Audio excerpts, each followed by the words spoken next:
I've watched a couple of guys episodes, like I said, it's cool because I've seen a few kind of interviews with, like, say, Greg Panora, and then obviously when you guys talked to him, he said some other stories, some other stuff. Do you know what I mean? Because some people's stuff's the same. You know, you've only got so many good stories to tell about a certain subject, you know, but it's cool. You can get some other stuff out of other people, you know. Yeah, exactly. As long as I ask too many weird questions, but yeah. Oh, look, you know that, and the two of us, we've been in and around powerlifting now for over a decade. So, you know, all these stories, all your stories that you might tell your family, and they look at you strangely. You know, we can appreciate them because we've been there. Yeah. When are you going to be on the bar strongest man? That's the question Nan always asks, isn't it? Yeah. Nan, I'm 5'9", probably not, never. Yeah. Whereas, do you go to the Olympics for that? Is that the one where you like put it over your head? What do you mean you lift it to your waist? It's like, fuck off. My favorite one's always, so how do you do this sport? Isn't it tested? That awkward conversation. Yeah, awkward conversation. Well, look, it's just I've never failed a drug test. Never took one either. Yeah. But I don't know, I guess we get like decent yarns from people because we're not like, I don't know, correct me if I'm wrong on this, Greg, but like we're not like super structured. Like we literally just have a yarn, and like people are quite happy. We don't go in with like this fucking list of questions and we're like, right, what's your mother's maiden name? What's your fucking birthday? What street did you live on? What was your first pet? You know, like all that sort of shit. Yeah, for sure. Like, what makes it more interesting, like I said, I watched that. You seen the Bench Monster TV? No, what's that? No, man, tell us about that. It's Ryan Kennelly, you know. Ryan, yeah. So he does his own thing. It's called the Bench Monster TV. It's kind of like a podcast thing. And he opens up and he's got like he's just with his missus, just chatting away about his training for the week or whatever they've done. And he gets a guest on, and it's the same thing. He just, they talk just whatever, talk about whatever, and then they have some questions that the listeners give at the end. You know what I mean? Some random stuff. And but it always like flows into some good stories that you never really hear before. He had like Mendy on, Dave Hoff, some other guys, whatever, and you hear some crazy stories and whatever that you wouldn't hear, because I said the West Side versus the World, when people love that stuff, but obviously it's all been rehearsed and whatever, and it's all like the same stories you hear. Yeah, that's some stuff that's a bit more different, Yeah, that was very much like an edited sort of movie doco thing, wasn't it? Like, yeah. Everyone loves it, but at the same time, take it with a pinch of salt in it. Yeah. We tried really hard to get the real nasty stories out of Greg. But that's what I like, though, isn't it? Because not everyone. Powerlifting's not a sport like boxing or football. You don't get freaking paid for it, and it's not rewarded for what we do. So you are sometimes kind of living on your last couple of pennies or whatever, trying to get another 5 kilo PB or whatever. Do you know what I mean? It's not the same as we're not rock stars at the end of the day trying to like make a living out of it. We're just normal guys trying to have some fun with some weights. You know what I mean? And sometimes it does get like take over. I always feel sorry for sponsors at powerlifting meets, because powerlifters are, typically they're a tight bunch. They haven't got any fucking money, and the money they have, they don't want to spend it on shit. And so you get these sponsors and these stalls and these stands at powerlifting meets, and everyone just looks past and goes, "Oh yeah," and it keeps on walking. Yeah. I always, when I've been at meets where I've been part of the organizing part, committee, and I've thought, shit, I'm really sorry, man. You've spent the whole day here. It's fucking cold. You've had 3 people come by and talk to you. But hey, thanks for throwing in some gear for our winners. Yeah, well, we're not exactly dressed in bikinis or walking around with fake tan looking jacked like a freak half the time, are we? It's when we get on the platform people realise what we do. Do you know what I mean? So I do kind of like it when we have like when we had the British at the Body Power. At the same time, it was the most rushed, horrible meet because it was loud and horrible. You know what I mean? It wasn't focused on it. But at the same time, people were like outside watching and going like, how many kilos on that freaking bar? And look how small that guy is doing it. Doing these big jack guys are like 100 plus kilos and getting like obviously out squatted by 100 kilos by his little midgets. That's probably natural. Do you know what I mean? They don't understand what's going on. I feel like, so it gives them a taste of what like they ain't training that hard. Yeah. Do you sorry, Jackson, carry on, mate. Oh, it's a funny one, eh? Like, especially at expos and stuff, it's like a completely different feel. Like, I think the thing with powerlifting meets is that like people, you only go to them like if you know someone competing, you know, like, or it's your mum or your fucking girlfriend or your sister or your dad or whatever. But like expos work really well because it like has all this foot traffic, and like you end up with people are like, holy fuck, what is that? Is that guy actually lifting that? Like, it's crazy. Like, I remember, I mean, yeah, the body power thing is pretty much very similar, but like pro raw when at the Arnold's, you know, I've done it a couple of times at the Arnold's now. I did the last one that was at Marcos's gym, and then I've done it twice at the Arnold's, and the crowd is fucking manic. Like, that's what it should be about. It's like it's a long day, but it's a spectator sport. When you walk past, obviously the squat flight starts. You're walking past, and obviously you hear the noise and whatever, and the MC and the people below the bar and whatever, and people like clapping as you walk up to the bar. Kind of what's going on here? And I said, it is pretty freaking cool. Yeah. Obviously, like, I always feel sorry for like my girlfriend or my mum whenever they come to watch me for a meet, because it's like I'm going to be on for what, like 9 minutes in total or something the whole day. Yeah, and then that's it. Do you know what I mean? Yeah. So when it's expo, at least they can like walk off and go like, you know, get some food and like go see some other shit or whatever. So it's kind of good for that, for people that obviously aren't, you know, do get bored. Because I get bored watching a powerlifting meet sometimes, sitting there, you know. Referee meet. Do you know what I mean? At the same time, like sometimes I feel like looking around going, if you're not into this, it's pretty fucking boring, really, isn't it? I personally think most people fuck off and go for a wander around bench. So they watch the big squats, and then the bench things come on. They're like, no, I'm just gonna go get some food, and I'll come back and tell me when the deadlift starts. Yeah, literally, and they'll leave someone in the crowd like with their phone, and they'll be like, "Ah, oh, fuck. Okay, well now you can go and get some food with someone else, and then we'll wait and we'll text you if deadlift starts." Like, people literally just do not give a fuck about benching. No. Exactly. It's not the most exciting, is it? But it's the end of the day. Well, I used to hate bench, to be fair. It was like the worst lift, so I could agree with that. So I was there like, yeah. But then, I wanted to actually, I wanted to ask you about that actually, because I was just saying to Jackson earlier in the evening, because I was looking at your open powerlifting. He's like, why does Eliot's bench suck? I said it in a bit diplomatic way. I said, it looks like Eliot struggles with his bench because he hasn't, Eliot, you haven't hit a third attempt in a while, not since 2016. What's the story, man? Third bench, that's just more fatigue from the squats, I think, because every training cycle I do, I seem to put a lot of kilos on my squat. I remember one year. Squats are beautiful, because I know Jackson and I was saying, damn, this guy's got a perfect squat. I appreciate that. It's more, I think, I remember one year my bench put 2.5 kilos on. At the same time, I put 95 kilos on my squat. Do you know what I mean? Yeah. So I say to people when they come up to me, they go, I haven't hit a bench PB for like 3 months or something like that. I'm like, okay, cool. I'm like, what are you going for? They're like, well, I want to bench 190. I've been benching 180 now. I'm like, you want a 10 kilo PB on your bench? Okay. It took me like 18 months to put 2.5 on my bench or something at one point. Yeah. Do you know what I mean? That's that. And again, that's down to me, mobility wise, you know, not looking after my shoulders, that kind of stuff, you know. So I was trashing myself on squats all the time, not doing anything about it. And then when I try to push my bench or whatever, my arms be numb. I'd have tendonitis, shoulder pains, all that kind of stuff. This is before I got like sports massages and really read into it. And now I do a lot of tempering for myself and all that kind of, you know, tempering and actually look after my body mobility. And that's actually fun. I'm actually 10 kilos heavier than I was when I was raw, body weight wise.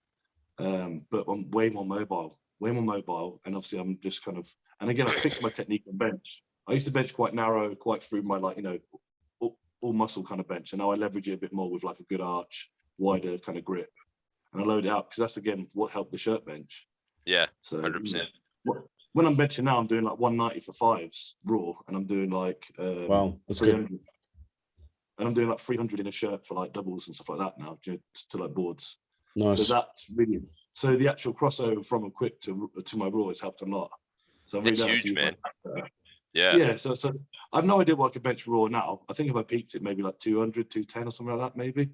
But when I was raw, like I said, all I cared about was the meat and potatoes of my total was my squat and deadlift, like most people. Yeah. So I was kind of like, bench was more of an afterthought. I was like, oh, I feel good today. My arms are like functional. I'll go and bench. There's some weeks I'll be like, do you know what? I'm not even going to bench this week. I'm just going to do some bodybuilding or something because my arms fucking kill. My biceps like feel ripped off or whatever. But I did nothing about it. Do you know what I mean? So I just kind of like, I just moaned to the point where I was there like, oh, bench sucks. I've put another 10 kilos on my squat. And then I put another 10 kilos on my deadlift. Yeah. But then again, it is. But then when you get more into like the top end, as you know, and I said, when you were chasing like, well, you know, when you were going over 900 for the first time, you were like, yeah, I need to get all my lifts perfect, you know. Because I think your squat was the one I was lagging a little bit. Yeah, and so then I worked on that with that was actually when I was with Dave. He helped me bring that up heaps. Yeah. I put fucking that year I think I put like 60 kilos on my squat. Like I think you squatted like 330, 340 or something out of nowhere.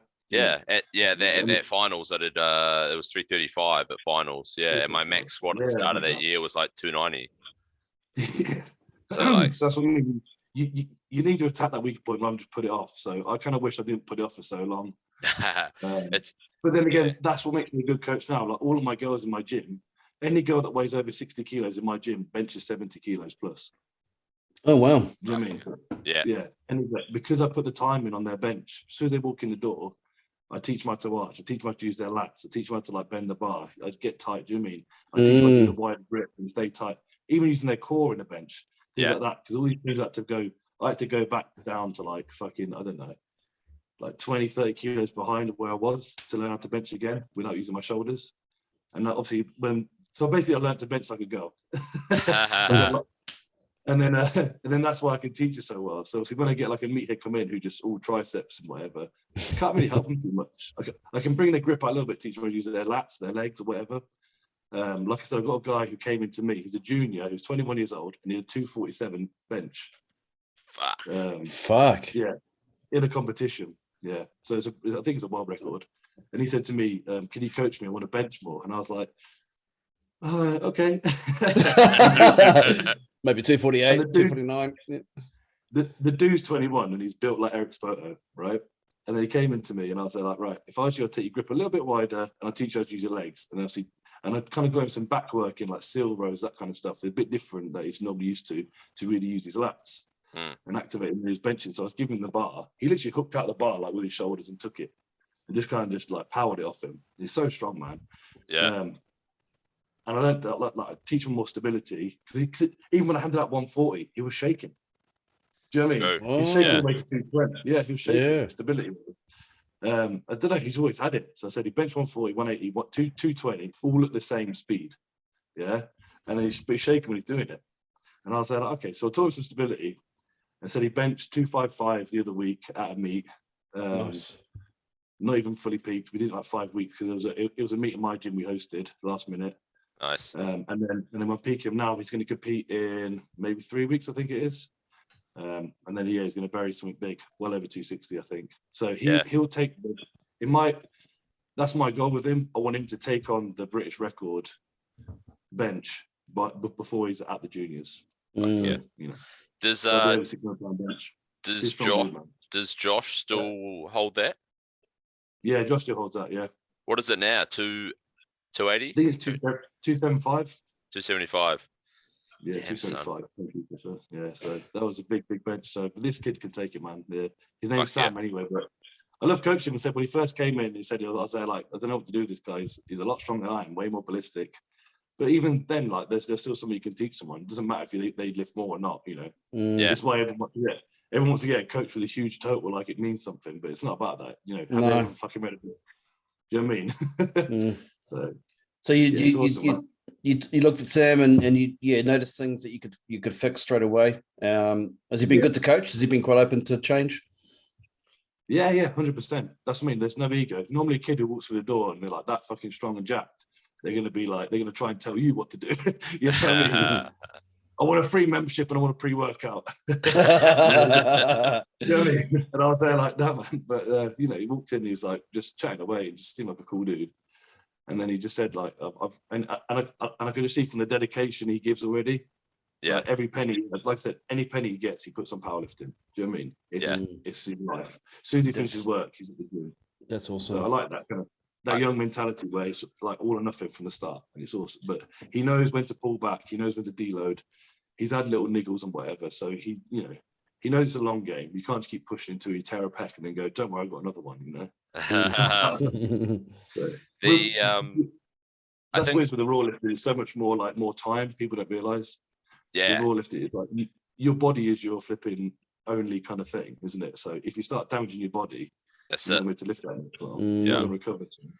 That I But he's don't know smart. how like newer lifters are sort of supposed to find like the decent coaches, if you know what I mean, because like you say, like they go for the people that have like a big total. You know, like they'll see a guy like total fucking 1,000 on Instagram or whatever, and they're like, he's going to teach me how to squat. I'm fucking into that.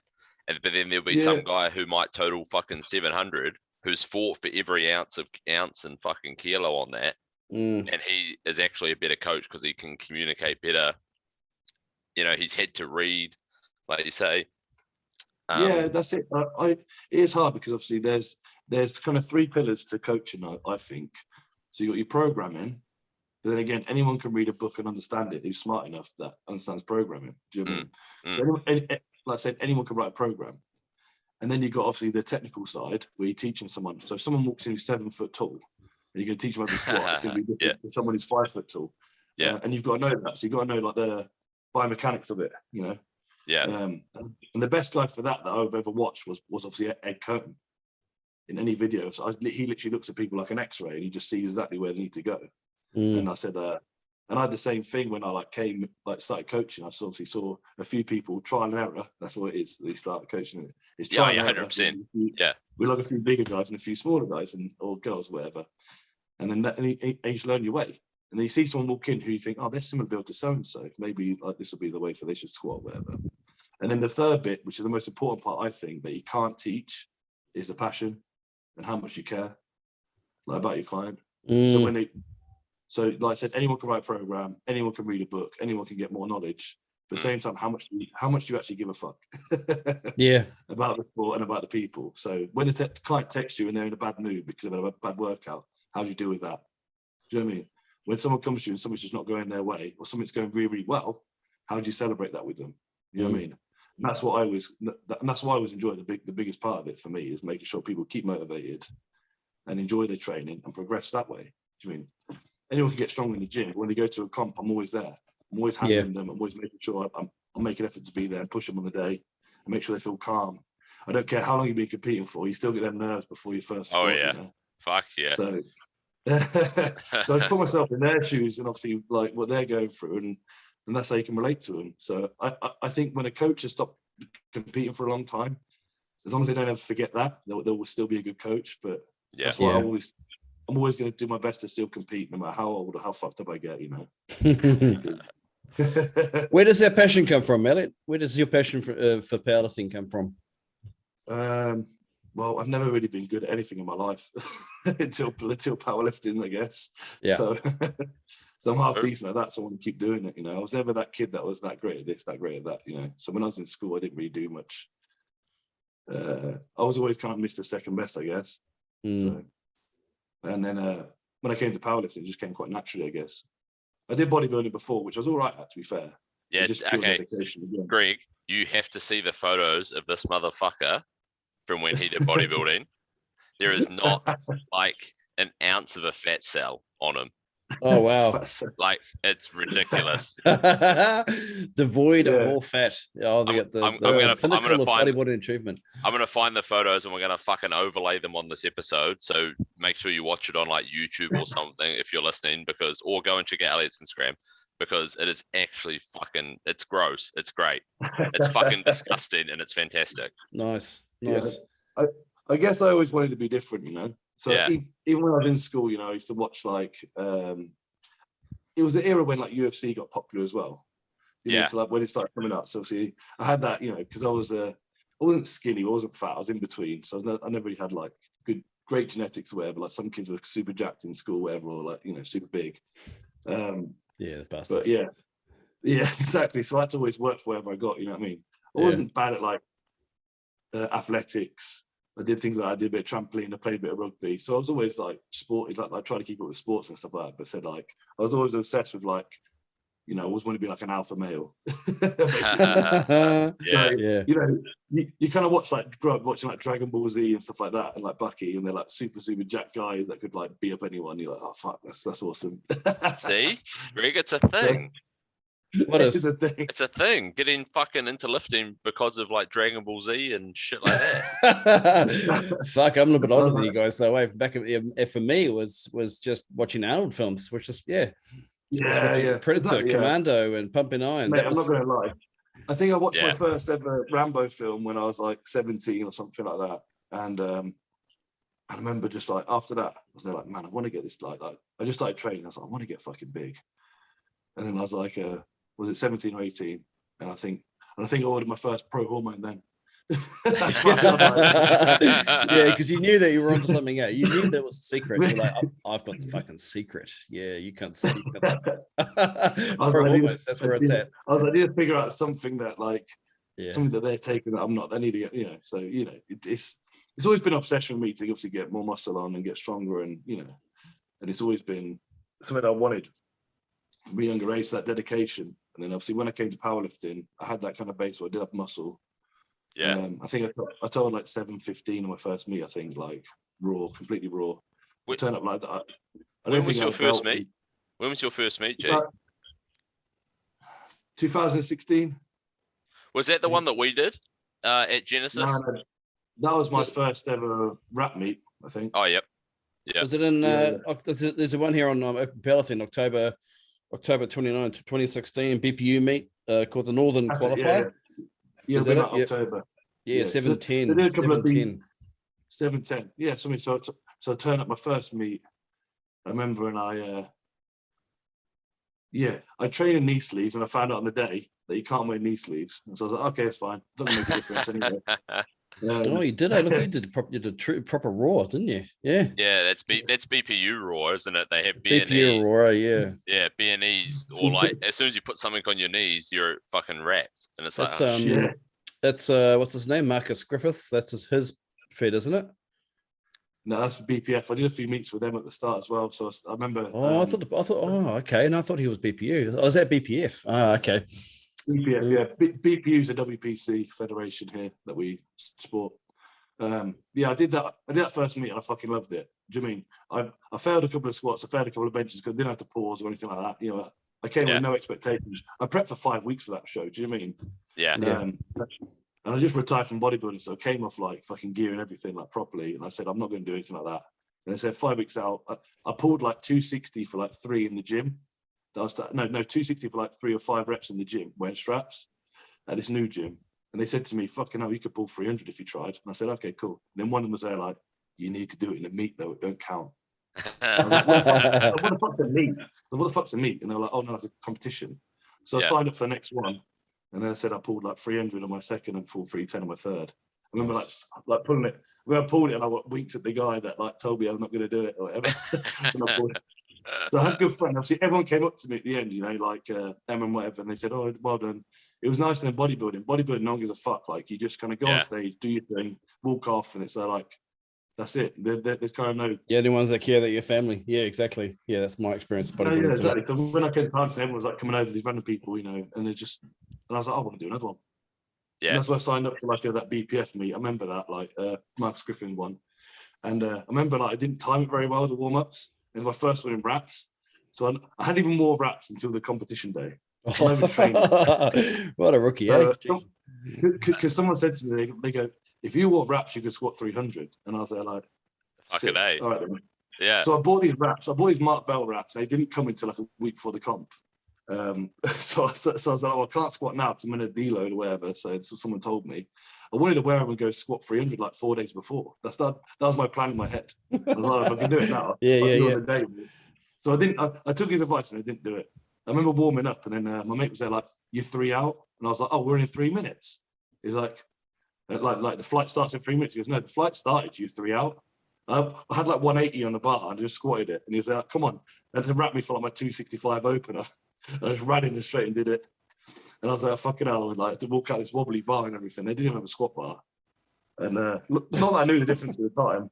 Yeah. And I smoked it anyway, and I took 285 my second, smoked it, and I took 300. Literally almost died, like taking it out. And I good morninged it up, and I got the lift. And I said, like, yeah, they said if all reps I do 300, and I fucking did. So it was all going fucking, it was all going well and peachy from that stage. And then and the list kept going up. I think I pulled like 320 at that meet. And then it won't be an open powerlifting because the guy didn't put the records through them. But they came into the GPC. No, it's not on. It's not on there. No, there's no BPF meets on your. Yeah, that's interesting. No, they just didn't give a shit. I don't even think the Genesis one's on there. Dave wouldn't have fucking submitted the results. No, I don't think so they probably wouldn't have known about it, to be honest. You know, it was quite early on in the whole thing, wasn't it? Open powerlifting. Yeah. Yeah, there's something like I remember turning up for the Genesis meet. It was a week later after that meet, where I just done the BPF meet. And Baldock came up to me. Baldock came up to me and goes, "You scored 300," and I was there like, "Oh, awesome! Like, yeah, cheers, mate. You like obviously seen it on Facebook or whatever." And he's there like, "I want you to compete tomorrow." And I came for the Brandon Lilly seminar. Yeah, that was sick, eh? Fuck. Yeah, that's the thing. I came there for that on the Saturday because I wanted to learn about powerlifting, you know. And I was like, "Who the fuck's this guy?" But like, I didn't know who was at all or anything. All I knew is he was a guy that like tore both his quads or something, and he's still powerlifting. And I was like, I was like, "Got to meet this guy. He's a savage." And that's where I met you. And I was like, so all I did was when I come down, meet him, get like some tips and tricks off him, and then go home. And then Baldock came over and goes, "How much do you weigh?" And I said, "I don't know, like 104 or something, 105. He's like, "Right." He like stripped off my kit and he got me on the weighing scales. He's like, "Right, I've paid your entry. You come in tomorrow." And I was like, "What?" He's like, "You got to compete tomorrow." And I was like, "Okay, fuck it, come on then." So a whole week of no trainers turned up on the day, and I was like, "Okay, let's do this." And I remember like not knowing how to use a mono because you can't walk out of GPC. Yeah. So I had no idea how to use a mono. And I opened up, smoked my opener somehow, but wobbly as fuck. I went up to like 280 or 285 my second and got Curtis to wrap me. And then fucking, I've never been wrapped like Ted was probably like the fourth time being wrapped.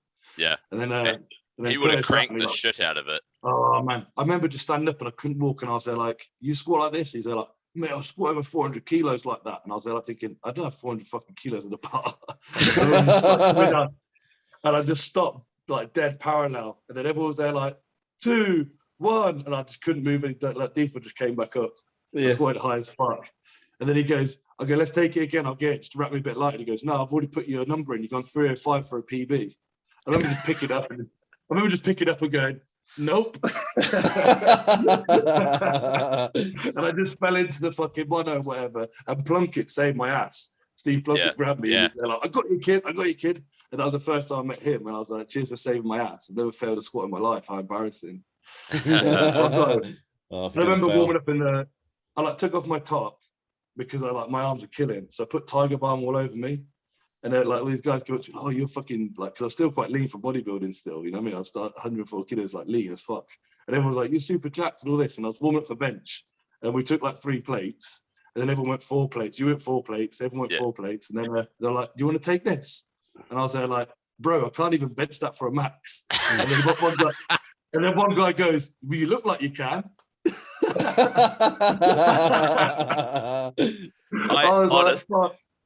I was like, fuck me.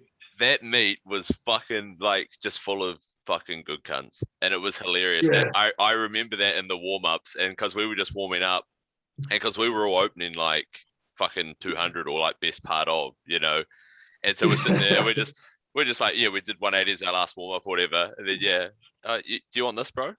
And he's like, no. I was like, I would like to have that, but I'm not strong enough yet, motherfucker.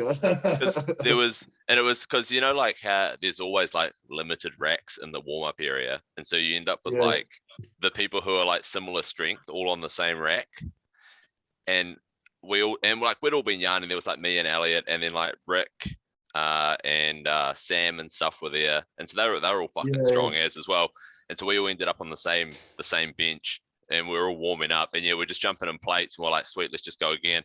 And then it comes around to Elliot's turn, and we're like, oh, sweet, I guess we'll fucking strip it down a bit then. I was like, "Can you drop it down to 150?" Yeah. I went like 140, 150. Yeah. Now we're gonna go find some PB that day. Yeah, that was like a 5 kilo PB. I hit like a 5 kilo PB, but I remember I took my opener and I dropped the start command. So I didn't realize I had a start command. I've never done that before. Oh yeah, true. So That's not. all Yeah. that shit I was still learning, man. Like start commands, monos, bars, all this shit, man. It's fucking awful. But I came out and I pulled. It was funny because obviously all the fuckers that laughed at me. Oh shit. They laughed at me for the fucking bench. I came out and I opened on like a 310 deadlift or something. And then they were like, fuck, that's like 10 kilos over my max. And I was there like, yeah, that was fucking suck it. Because they couldn't fucking like, I mean, Sam could barely reach the bar at that stage. Like, oh mate, yeah, he's so big and bloated. I remember he tried a hook grip and like he just came halfway up and just fell out his hands. And he then was like, he was like, who left talc on the bar? We're like, bro, it's not a talc. Yeah, fat. Because I'm more the fact he had like about 100 D-balls before the fucking like attempt. His fucking fingers were like wall sausages. Oh dear. That was the first time I met him. First time I met you. First time I met him. First time I met like loads of cool guys, man. It was a fucking good meet. That was like, do you know what? Do you remember the pictures at the end of all of us? We look like proper fucking powerlifters. Everyone's fucking big, bloated up, like fucking. Yeah, dude. I've still got those photos on my phone somewhere, eh? Like, there's just all of us at the end, all just, you know, that classic moment at the end of a powerlifting meet where, like, every cunt just has his shirt off, no matter how out of shape he is. And everyone's just walking around and no one's in shape. There's like, Eliot was the only one in shape. We're all just like, fuck it.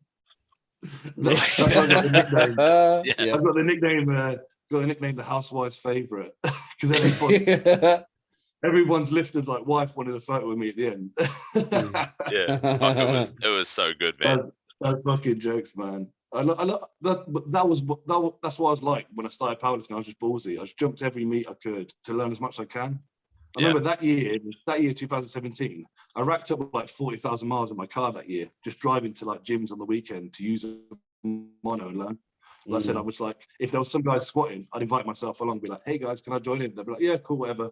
And I go there, ask as many fucking questions, just sit there, learn how to wrap knees, learn how to fucking brace properly, learn how to fucking tighten your back up. You know, all those things that you need to fucking learn when you're powerlifting that I didn't know. And obviously I learned from all different guys like Bulldog, wherever, some guys in Birmingham, Manchester, wherever. I drove down south, you know, so I learned from all different characters and just kind of collected the knowledge and recycled it. So what did work, I kept in. What didn't work, I threw out. But I remembered it anyway for someone else that was maybe different. So I've been able to utilize knowledge I've learned that hasn't worked for me, but for a client or for a friend or whatever. And I said, that's what a lot of people are missing for powerlifting. They don't go out and do the graph, man. I drove all them miles, went to all them gyms, met all these cool fucking people. When they're going there, staying in the same gym, the same environment, and not fucking growing. And I was never scared to enter a meet with a week's notice, or just, do you know what I mean? Or never scared to jump in a session when I'm feeling shit or whatever, and I'd still go over and do it just to learn. You know, I was never scared about not being my best all the time. So, you know, over the years, Eliot, who do you kind of think back on as being role models or people that you've really sort of taken knowledge from, that you utilize today? Bulldog was one. He still is one. Since I got him equipment as well, he's been really helpful. And also just tells me when I'm shit. So he'll just say how it is. Yeah, he doesn't sugarcoat. I remember like, uploading a squat. He was there like just like privately messaged me. Just so you know, that was high. It's always fucking helpful. Like, it's always helpful when you get those messages. I was like, yeah, like I didn't know. But yeah, Border was one. Dave Jenkinson was a huge guy. You know, Dave Jenkinson was one of the. Well, he was my first coach when I went to powerlifting. Kind of like, you know, so he taught me a lot. Yeah. A lot of stuff like how to program, how to actually fucking work hard, just loads of stuff. And obviously he's always kicking ass, whether he was raw or unequipped or whatever. So he's always a massive like role model. He was one of the reasons I got in kit as well. I remember watching like his 1,000-pound squat at Genesis that he did years ago in like 2015 or 16. And I was like, I'd like to do it. I'd like to do it one day. The reason I never did equipped, because I've always loved it. The reason I never did it is because I didn't have a team. You need a few guys to help you out to get in and up, get in the spot. 100%, yeah. So it's not like you can't just go to the gym on your own and go, do you know what, I'm going to do squats tonight on my own at like 8 p.m. It's not going to work out. With Raw, you can kind of get away with it sometimes. But you still need a team in Raw to be the best, I think, to really excel yourself.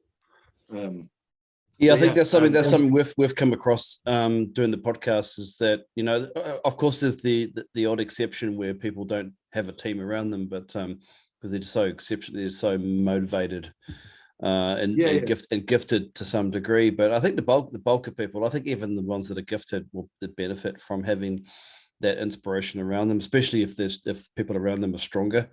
I think, you know, you tend to be the average of those around you. So if everyone's fucking stronger than you, then it's going to lift your game too, you know? Yeah. Well, that's what I always did. Like I said, I'd go travel to, say, like, see Conor Master when I was squatting, because obviously he was fucking squatting more than me. You know, I'd go and like, I'd go bench with anyone because my bench was fucking shitter than anyone. So I'd go bench with anyone at the time to learn some stuff. And then and the same with deadlifts. I'd like pull with Will Newton or whatever, because he was like a 400 kilo puller. So I always like, you know, always keep myself level. That, because if you're around people that blow smoke up your ass all the time, you never get any fucking better.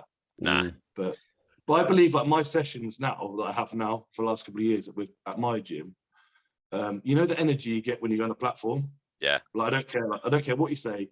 When you're feeling like fatigued, you pull your last warm up. Say it's 280 in the warm up room, and you open on 320 deadlift. 9 times out of 10, that 320 feels better than the 280 did. Yeah, 100%. Just because you walk out on that platform and you get that fucking energy, you get that kind of goosebumps, right? And you know you got to fucking do it. I get that kind of energy every time I train at my gym now because of the people around me.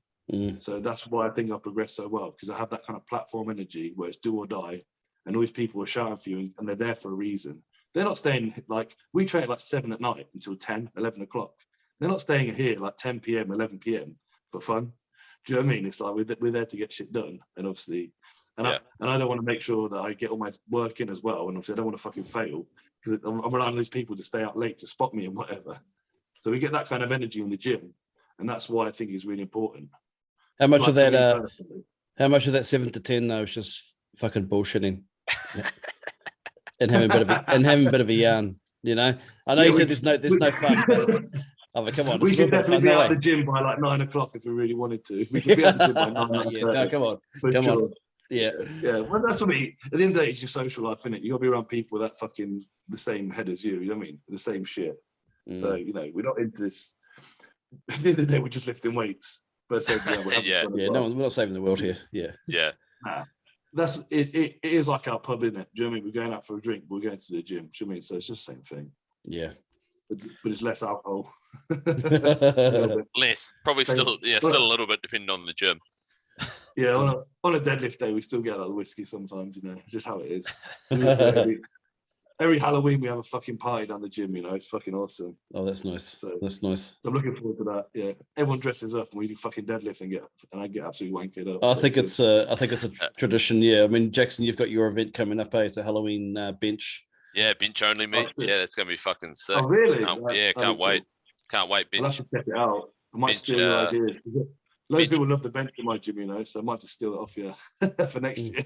Yeah, fuck yeah, bro. Well, I mean, the thing is that everyone fucking benches. Everyone benches, you know, like everyone wants to bench. Everyone's like, how much do you bench, bro? You know, like, that's all people care about. I don't get a squat, to be fair.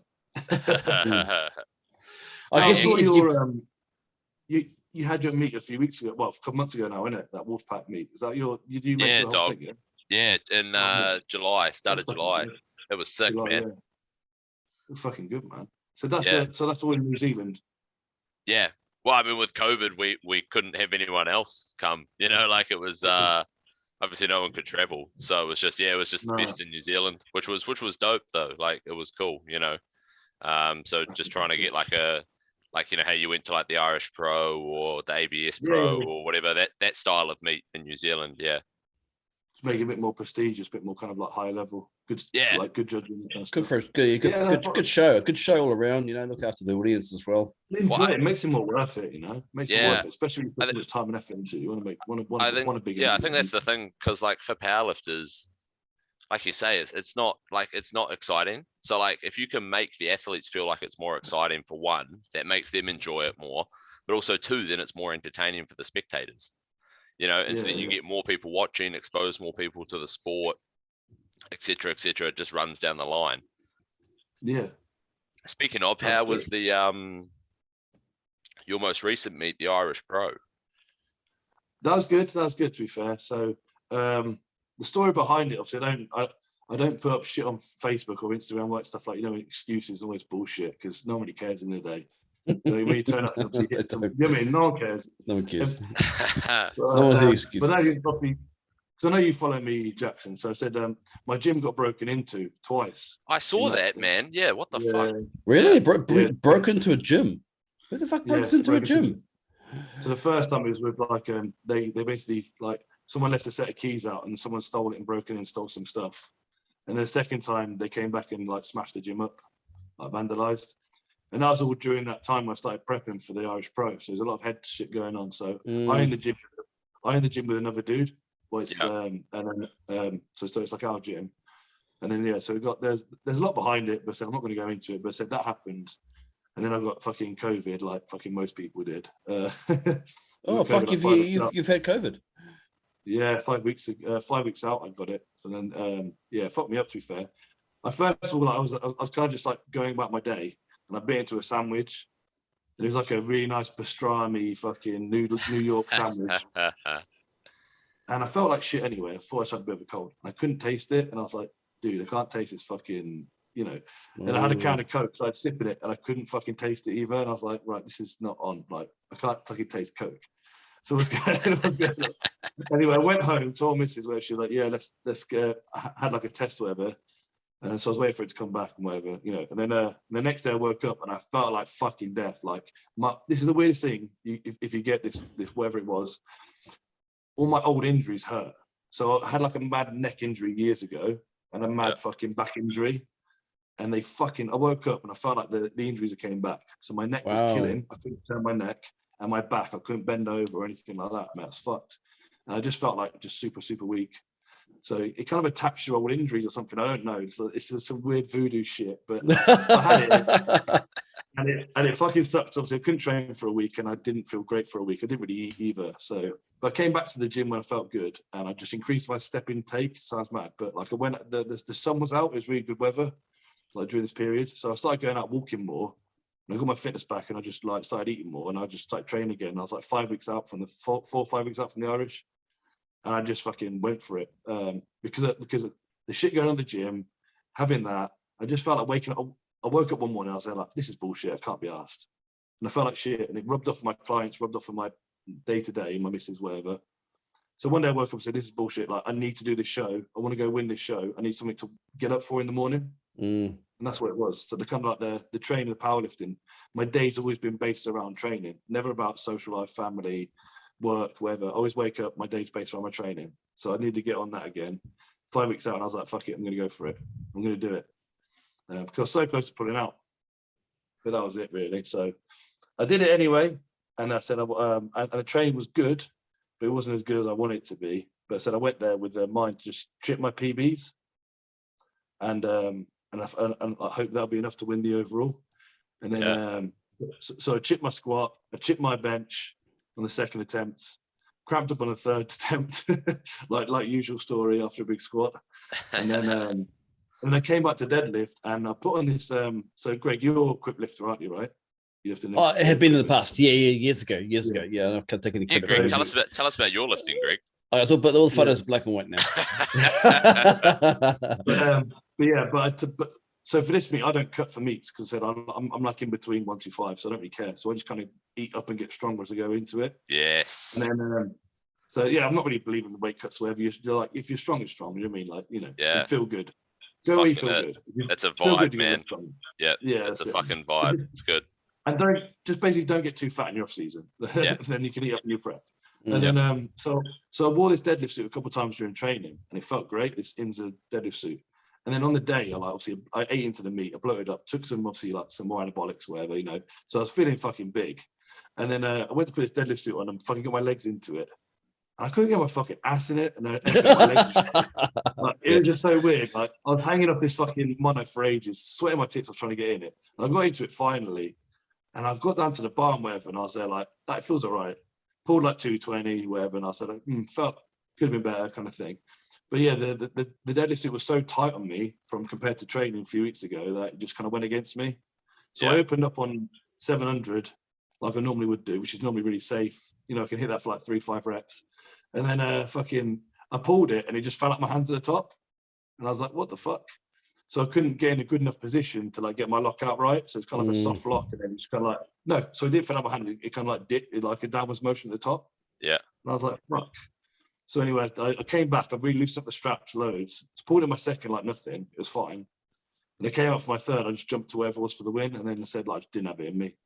So, you know, deadlifts. So squats turned up, bench turned up, but just deadlifts wasn't on the day. It was more of like a technical issue. So I fucking sold that deadlift suit, and I was there like straight away. And I was like, fuck deadlift suits, man. Like, they work better if they're a bit looser. So it just turned up and just way too tight, just too fucking blowed up for it. So it pissed me off. But at the same time, I still got like still had a good meet. Told 1,005 on a fucking bad day. 1,005, yeah. I was about to say that's not a bad result, but not a bad day at the gym. Day at the meet, I think 1,005 kilos, but not your best day. 1,022 was your best day, which you did at the BPU, the Salisbury qualifier, only a few months ago, Fuck, you did it. You've done 3 meets this year alone. Yeah, I said I get stuck in, man. Yeah, I just love it, man. But yeah, I want to come back and do. That was my best day. That day turned, like I said, that was the best meet I've had, prep wise and taper. So it's not about the fucking prep sometimes, it's about the taper. So for the Irish Pro, because I lost a week because of COVID, I lost a week of taper. So I think that's kind of fucked me up a little bit, because I came to the meet still feeling a little bit like overtrained. But I said this meet I tapered perfect. It was like I hit my last squat, heavy, deadlift, bench, whatever. It was like 2 weeks out, and I tapered into it. And this is a word of advice for anyone who like wants to get a really good meet. Yeah, make sure you fucking spend some money on a hotel the night before.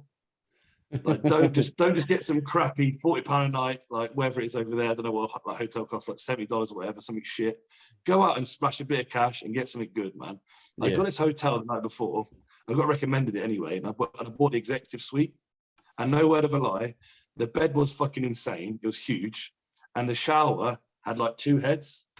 Like fucking massive head. That's when you know you got a decent fucking hotel, when you got to go. Yeah, 2 heads. Honestly, I could have fit like 4 people in the shower as well. Like, not that I did. I was gonna say, yeah. So well, you're a powerlifter. You're the powerlifter. You're the size of 4 people anyway.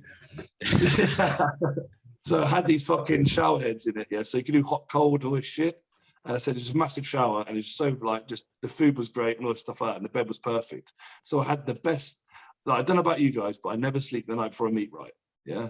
It's just I never have a great pretty common, yeah.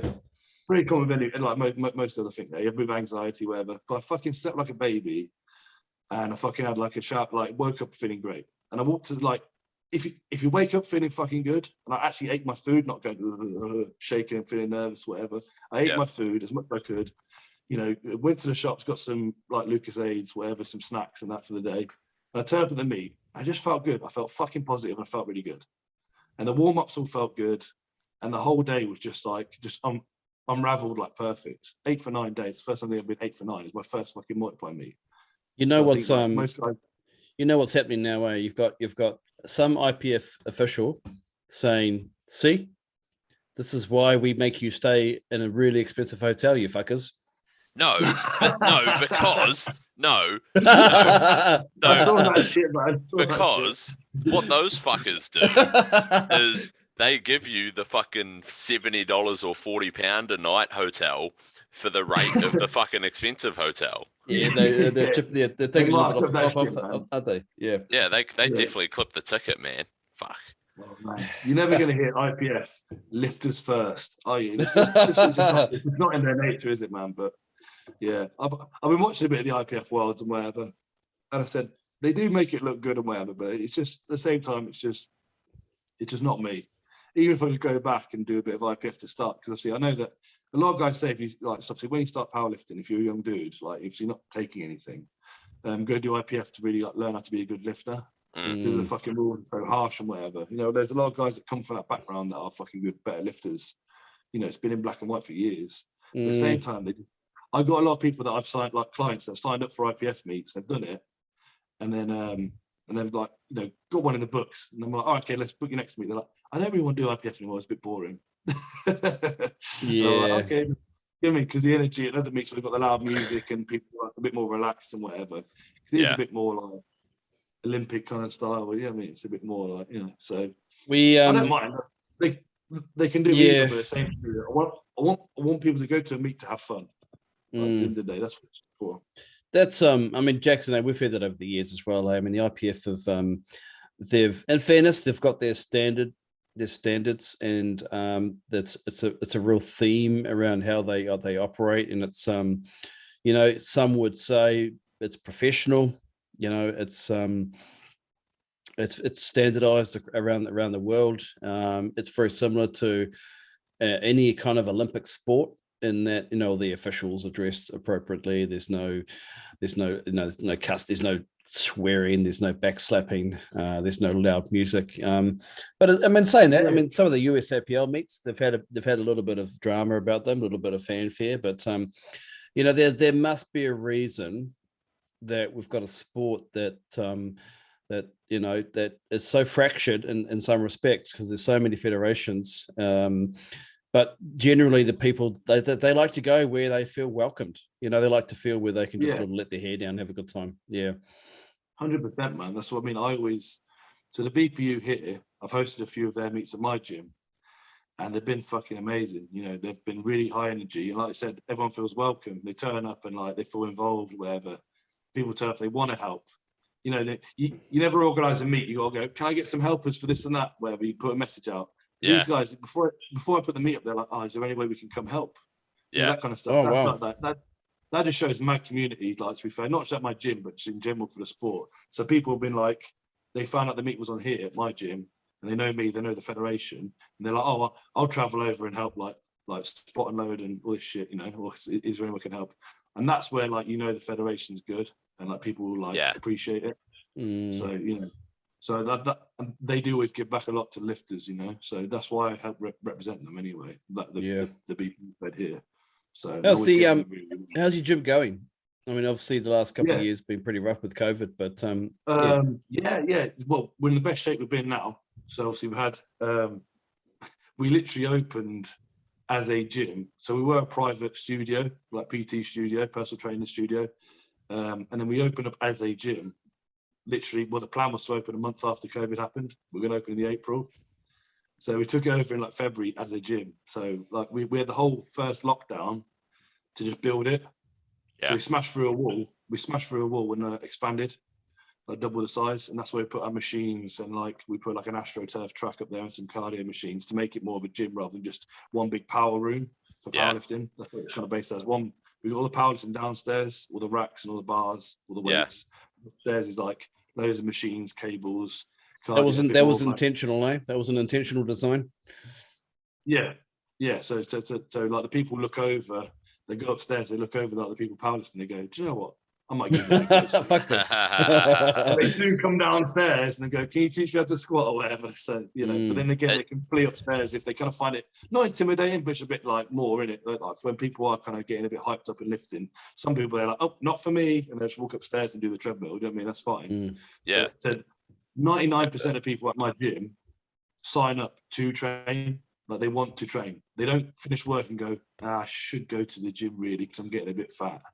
They sign up to my gym because they go, I want to finish work and I want to go train. And that's the kind of head people I want there. So people that actually enjoy train, or is that just pure luck, or do you purposely demarket yourself as a gym where people, if you're going to come to my gym, you're going to fucking work out, because otherwise I'm going to tell you to fuck off. Well, we market it as the strongest gym in Warwick. That's what we call it, the strongest gym in Warwick.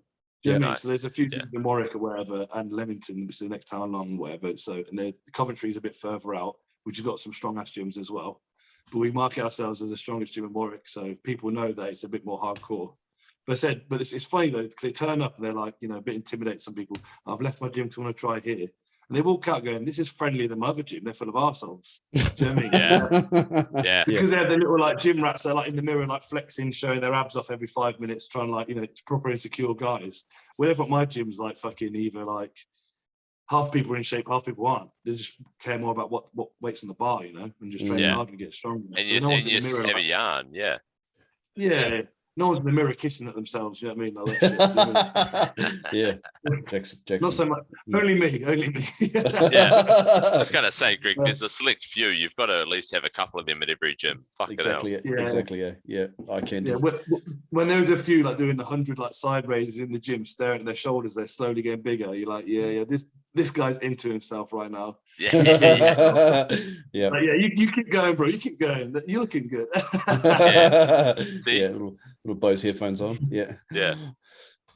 But No, we're doing well. We got like 200 members now. Nice. So it's a fucking sick gym. Yeah, cheers, bro. I appreciate it. We put a lot into it, you know. So the color scheme, the black and green, and what we love that. We got loads of elite FTS equipment in there. We got like 3 Texas deadlift bars, 3 squat bars, all the specialty bars, loads of chains, bands, fucking, you know, everything. We got like 4 benches. So that's our point. We wanted a gym where like you don't wait. So we've got like 3. We got another power rack coming. So we've got 6 stations where you can squat, 4 or 5 stations where you can bench, or you can put a bench in a cage or whatever. We got 3 deadlift platforms. All the floors reinforced anyway. We got like 900 kilos of competition plates. Then we got like 2,000 kilos of like steel 20 plates, like hardcore ones. So you know, I mean, we're making sure you do everything you fucking need. You're not going to wait around even when it's busy. So our goal is to get like 250 members. And I don't want to get 250 members and jeopardize the fact that it's just too busy. So I want to make sure that I want to keep getting more stuff. The only thing I need is now I keep thinking I need to get bigger dumbbells. My dumbbells only go up to 50. So, bro. Some people, I know, yeah. What's going 50? on? Well, yeah, that's it. You could do some curls maybe, but you know, we're not going to get serious now. Yeah. So I want to get some bigger dumbbells and then we're going to the power rack coming and one more combi rack. I like those combi racks. They're fucking good, like the IPF use or whatever. Like I said, I'm also not an IPF guy, but I've got a few guys in my gym that do compete IPF. So yeah. I don't like when I did the ABS Pro, I was walking out of a mono for the practice of it. And then obviously when you go and actually walk out of one of those like combi racks, is a whole different story, man. They're fucking hard. They shake up a lot. So if you get like a good pick on them and like walk it out, they're different. So you do need to practice on them if you're going to use them. So yeah, 100%. And again, they turn into a bench as well, so they're fucking good. To be utilized at the gym anyway. What's the like if you were to describe the powerlifting scene in the UK? How would you describe it? Behind. Yeah. In what respect? No. Do you know what people say? Like there's a whole new scene picking up now. So I think the equip scene's picking up a bit more since I've got into it myself. I'm not saying I've been a big part of that, but I think I've been a little part of that movement to like come in kit and obviously total over 1,000 and kind of like show it can be done cool. Like I don't want to big myself up too much, but I think my lifts are quite credible. Like how 100%. I'm standing on my lift. Yeah, so like I said, that's what I want to do because obviously not naming names or saying places or whatever, but obviously some equip lifting around the world, as you know, does get a bad rap. Yeah. And I wanted to change that, you know what I mean? So I said, if I'm going to do it, I want to do it properly. So I said, my numbers aren't huge compared to some people in the world, but I said, like, at least I'm proud of my lifts for like how they look. So I want to try and bring that up a bit more. Like I said, if anyone actually wanted to have a try equipped, like I've got loads of gear at my gym, like shirts and suits and stuff like that that I've like picked up over the time. So I put a lot of my clients into it and they love it because they watch me lifting it, so they respect it a bit more. So I put a girl in a shirt, she's got like an 8 kilo bench in a comp, she did like 120 in a shirt, like first go. So stuff like that, do you know what I mean? It's fucking awesome. Yeah, she like she things loved like that. it. So yeah, so she loved it and she wants to do like a bench only meet sometime in the future. So, you know, it's getting that popularity of equip back again, hopefully. And the same as well, like, I don't know if you've seen it, like Alex Clark is promoting this Spartan Raw competition, so sleeves. So, like I said at the beginning, if you compete in Raw, it's like either bare knees or you compete with sleeves or wraps on in the UK. So it's not be the sleeve division, only in the IPF. So he's kind of promoting a meet that's just sleeves only, like the Showdown was. Yeah, nice. Happened. Oh, nice. We had Alex on one of our early episodes, Jackson. No, we should probably be good to catch up on them again, see what the Spartan Raw's all about, eh? Yeah. So it's big enough. That's the end of the year, and that looks quite good because obviously you know Carl quite well. Carl Thompson, he put up a huge total in sleeves just recently. Dude, fuck. Went 960 Yeah. in sleeves. Cheeky bastard. Yeah, it's fucking Damn. awesome, isn't he? So we can't always like he's a grafter, man. He like just gets the work done. So I'm really happy for him for that total. He's an awesome guy. Really. But it said like there's a few guys that don't like wearing wraps. You know what I mean? Not that they don't get on with them. They just prefer to lift in sleeves. And again, it is easier if you don't have someone to wrap you every week, and you know, so it's one of the things. So sleeves should pick up as well. So in the UK, that's what I want to see the next couple of years. I want to see more people try equipment on, whether it's single ply, multiply, and just go for it. If you don't like it, you don't like it. Do you know what I mean? Yeah. Yeah. But at least like, if you're like me and you always got that thought in the back of your head, well, what would it be like to squat 1,000 pounds? Because that's always been my goal. And I'm not going to do it raw anytime soon because I said like it's not as easy as on raw. But so that's why I put the gear in the first place. Everyone's like, oh, yeah, if you put a squat suit on, you could squat 1,000 one day. You know, that kind of. It was the same mentality as when someone said to me, if you put wraps on, you could squat 300 kilos, and I fucking did it. Do you know what I mean? So in my head, I want to do that. I still got that kind of like childlike naivety where like someone says to me, you could do this. If one person believes in me, it opens up a whole like ball of ideas. Yeah. So yeah, that's my thing, and I want to see the sleeve go up as well. So more competitive in sleeves, because if I do feel sorry for the guys that compete in sleeves against the guys in wraps in competition. Yeah. Because if you put up 850 in sleeves and someone does 870 in wraps, in my head, the guy in 850 in sleeves actually beating him. Yeah, that's plausible.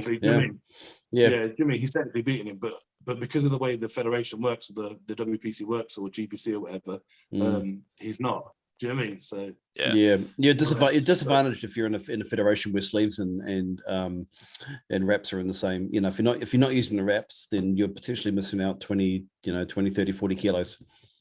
Well, and some. Yeah, exactly.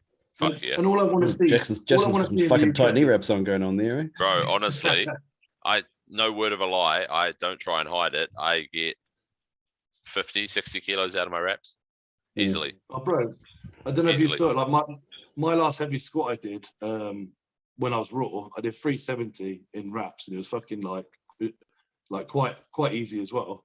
Yeah, it moved quite well. And then I remember I like tried to max out my sleeve squat like a few weeks later. It was 290. There you go, 80 wow. kilos. Yeah, and that was out 2.5 meter Frank Daddy choker wraps. Nice. So my biggest ever sleeve squat was 300. Yeah. And I said I used to squat 370. I could have doubled it that day as well. I reckon I could squat, you know what I mean? So yeah. So wraps I've got a lot of. The same with the kits. I said when I wear kit, whatever, I'm trying to utilize that. As soon as I put wraps on when I'm in gear, I utilize a lot of fucking kilos of it as well. Like I said yesterday, I squatted. I put some overkill knee wraps on for the first time in years. Dude, those things. How many reps do you get out of those? Oh man, I don't even know. I said to him on the last walk, I said, crank him as hard as you can. And it was like my whole quad cramped. And it was like that BFR training. My whole quad just cramped and I had to breathe through it. And I stood up and I was like, bro, like my quads are cramping to fuck. And it was awful. My last walk was awful because it was just too tight. And I think we went 6 downs, like 6 up and then tied it off. Some of that's a 12 reps on my fucking legs. Jesus. Yeah, I don't really, and I don't have small knees or legs anyway. Like they're fucking chodes. Like so, it was tight as fuck. We did like 10 on the last one. It was way better. And I said, this is as much as I need. If I ever need that fucking wrap that you did before, that'd be for 1,000 fucking pounds. Yeah. So knee reps. Are they all the same?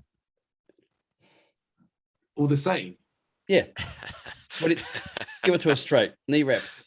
What are the best ones? I feel like this is more for the listeners than for Greg. Because surely Greg hasn't been out of the game this long. No. I know, but you know, let's talk reps. So when I use wraps, it's the 3 I use. Well, I used to use the Frank Daddy chokers for raw, and I think they're hands down they are the best wraps I use for raw because they just felt like because obviously you're only wearing the wraps. That's your only bit of equipment, and obviously you're just forward loading the knees. That's all you care about, yeah? So they casted up so fucking well. It felt like my knees were made out of metal. Do you mean? So I'm never going to fucking break wearing them. So that's why I like them. And the pop they gave was good. But when it comes to equipped, I swear if you wrap your knees too much around the knee, you try and load your quads rather than try and load your hips, like a proper squat should be done. Yeah. So that's why I don't try and wear too tight of a knee wrap or whatever. It's like too much around the knee. So I spread mine out. So when I wrap my legs wrap my knees for equipped, I go quite higher and lower. So I spread it out so the knee's not as so. But when I wrap for raw, it's literally just everything around the knee. I don't even touch the quad or touch the calf. It's all around the knee. and bunch up as much as it can to get the most out of it. So that's why I spread it out more for protection and pop on the equipped. But yeah, I used the Inza gripper wraps were awesome for pop. And then the Elite FTS Patriots were the in-between wrap. I love them because they were stretchy and gave us a pop, but at the same time cast it round. So they're like a 50-50 wrap. So that's why I like them. For anyone that wants to get something a bit more aggressive, but not too bad, those are the best wraps. But if you want to go savage, get the Overkills or get the Frank Daddies if you want to rip your fucking knee off. But they give you the most, but you got to fucking be able to take a bit of pain and wrap them properly. This is the problem. People buy stiff wraps, but they don't wrap them properly, so they get fuck all out of them. You got to be a half decent knee wrapper to actually be able to use stiff wraps and get the most out of them. Yeah. So do you still use them red ones, the slingshot reds? Yeah. Yeah. So the Patriots are like them. They're like them, but on a bit of training. Yeah. Oh yeah. That's what I feel. Yeah, so they're like a 50-50 wrap. So they're just like a little bit, like they stretch and get some good revs out of them, but they pop and support enough. Do you know what I mean? Yeah, the thing with the record breakers is that they are good for probably like less than 10 big squats. Like I wear a brand new pair on a comp day, and like because they lose that. I think they lose the cast and go too much to a rebound type wrap. As once you've used 100%. Them sort of 5 or 6 times, like and wrap them properly. Obviously, you could wrap them half-assed and they'll last maybe 10 or 12 squats. But like if you wrap them properly, like we would, they only last about 5 squats. We had that from Andy Bolton, didn't he? Andy Bolton said the same thing, that he basically replaces his reps every comp. Yeah. Yep. Every I think, did he say every attempt? Yeah. Him and Dave used to do that. They used to take 3 brand new sets to comp and use them each brand new on each squat. Yeah, but they use them fucking like Inza Z wraps, man. They're like fucking stretchy as fuck. You know what I mean? Like compared to what we use now, it's like how he squatted 550 in them, I don't know. Do you know what I mean? Yeah. It was like all fucking back. Like his back must have been the strongest back in the world. That comp, his back was the strongest back in the world.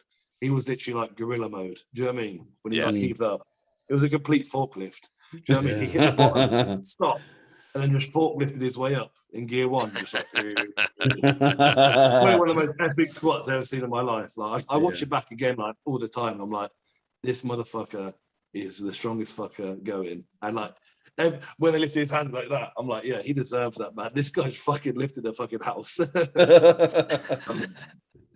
Yeah, that's what I want. I want that kind of feel back for the UK. Do you know what I mean? Like, obviously, when Andy was there, like there was the equipped days there when Dave used to compete, Craig Coombs, all that stuff like that. It was like a really big sport. Do you know what I mean? And really competitive.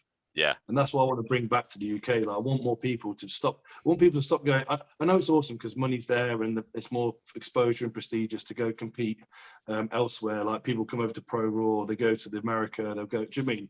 Especially when the travel gets lifted. So the UK guys are going out to compete and kind of represent the UK and go to like big meets and stuff like that. But I want more people to just call each other out in the UK and just go, let's go do a comp and put on a good show. Yeah. If you look at like, I looked at some old open powerlifting like rosters or whatever, like meet reports after from like back in the BPO days or BPC, whatever it was. This was like when like they used to compete. And there's like a list of all these competitors. I know it's equipped or whatever, but there'll be like 10 guys that'll go over 5 guys that'll go over 1,000 in a meet, and like 10 guys that go over 900. Yeah, like, we don't get that anymore. I know it's raw, but said the same thing. We don't have meets where like loads of guys are going over 900, or loads of guys have like Wilkes are over 500 or something. Do you know what I mean? That's what I want. I want bigger meets where like it's just more competitive and more people. There's more like not beef, but like, do you know what I mean? More people are just kind of getting on with it and like calling each other out and going, I'm going to beat you, and make a bit more drama to it. Makes it a bit more interesting to watch. That's what I kind of want, you know, to everyone's get a bit more competitive. Yeah. You know? Yeah. Is there something you want to establish? You want to establish that sort of environment in your gym? Yeah. I want people to kind of go, let's, you know, because I called out Tubby. So Tubby said, I want to compete against you or whatever. And I said, let's do it then. So we're going to compete in April.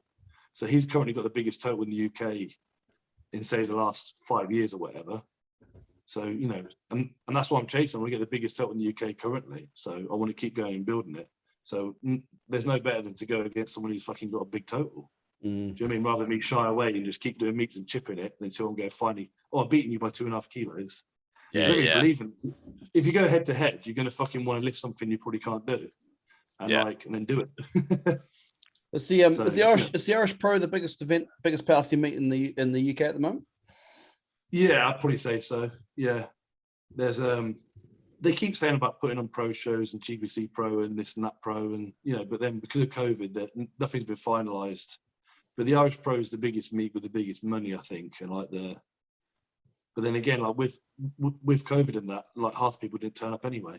Mm. So like they put up like a poll like 5 weeks out saying, "Are you going to be doing the Irish Pro?" And all these people that have been bigging up and wanting to do it just dropped out and go because of travel restrictions. But I literally turned up and they're like, "Have you been vaccinated at the airport?" And I was like, "Nope." And they were like, "Okay, cool. Go see this person over there." And I just showed them my PCR test I had to show that I'm negative. And they go, "Okay." And I said, "I'm traveling over to Ireland for business because I'm doing a pro meet. I've got a certificate here where it's saying." And they're like, "Cool story, bro. See you in a bit." You know what I mean? Story, bro. Yeah. You know what I mean? Then I Because I go, was there, fuck like, you. thinking, like, am I going to be able to get into Ireland? Because obviously I've not been vaccinated and this and that and the other. So, but then Shane sent me a thing saying, obviously, the reason I'm coming over. Yeah. And they didn't give a fuck. Honestly, I could have walked in and gone, "Have you been double vaccinated?" "No, I haven't been vaccinated." "Cool. All right." They literally, like, I showed my PCR test and he pointed at, like, the wrong bit anyway and read it. And he went, "Yeah, that's fine." Do you know what I mean? Yeah. No shit's given. No shit's given, eh? Yeah. Because like, "You've been taking the test on the 16th. I was like, "No, it was taken on the 15th, actually. It came back on the 16th. He's like, "Okay, whatever." Yeah, so Well, I don't care. Yeah, exactly. Yeah. No, break time. so Break when time. you want to travel, so I said it doesn't matter. Like, people are so scared about not being able to travel wherever. They missed out on a really good meet. So, and it would have been fucking better with like 10 more people there, or whatever. But it was what it is. I mean, you're all fully opened up now anyway, aren't you? Like everyone's out and about. It's getting there. It's getting there. I saw that like some places in Australia are like shut down again, aren't they? So is it a similar story for you or something? We're currently locked down. Our second highest rating. So basically, we can't leave the city. You can't mingle with different households. Most workplaces, 80% of workplaces that are saying work from home. So I mean, I haven't left the house in fucking 2 months really. So yeah, we're still there. We're still there. I mean, we've got 1,000. Well, they say we've got 1,000 cases, but we've had 1,000 cases for 2 months. So I would assume a big bulk of them would be probably recovered by now. So it's probably about more like 100 cases, active cases at the moment. But we're still locked down. Where Jackson is, he lives in Hicksville, so he's all good. Nobody gives a shit about Palmerston North. So yeah. Yeah, that sucks. That's annoying, man. But yeah, you recently moved, haven't you, Jackson? Yeah. So it's only Auckland that's locked down here, like our main city. But yeah, I recently moved to Palmerston North, which is in the North Island still, from Christchurch, which is where I was training, like with all the lads for powerlifting and stuff. So I've just sort of taken a step back. But it's still sick though, still just train to fucking try and be jacked, Yeah, I saw you like train like more of a commercially kind of gym, isn't it? It looks right. It's cool as shit there. Yeah, it's still a nice gym, man. It's called Flex, and I like a nice nice lighting for you, mate, too, for your shots and stuff, your Instagram photos, videos. It looks really polished. The lighting's on point, man. The lighting makes exactly. Yeah. I mean, I told you there's got to be some guy who looks in the mirror and fucking loves himself, the guns are like shiny, polished. Yeah. You're oiled up, when you're doing your lifts, you look good, man. Better with oil. Yeah. It's got a tan on. They supply. So how comes you moved then anyway? Because you are married, aren't you? You got married a couple of years ago, right, with your wife? Yeah, got married last January, which was fucking sick. We just got in before lockdown and stuff, which was cool. Yeah. That's awesome. But I moved for work. I've gotten into air traffic controlling instead of coaching. Okay. Yeah, so bit of a fucking change of pace, but I'm still doing some online coaching and stuff just on the side. Cool. Just get to pick who I want to coach now, since it's not like the sole source of income. Yeah, for sure. That's always better to do. Yeah. I always get a few people in that I kind of coach for a month or two, and then it kind of drops off because they're just not going to listen. They don't understand it. They're kind of coming to me like, I want to be the best. I'll do whatever it takes. And then like I'm like, I tell them whatever it takes, and they're like, yeah, I don't want to do that.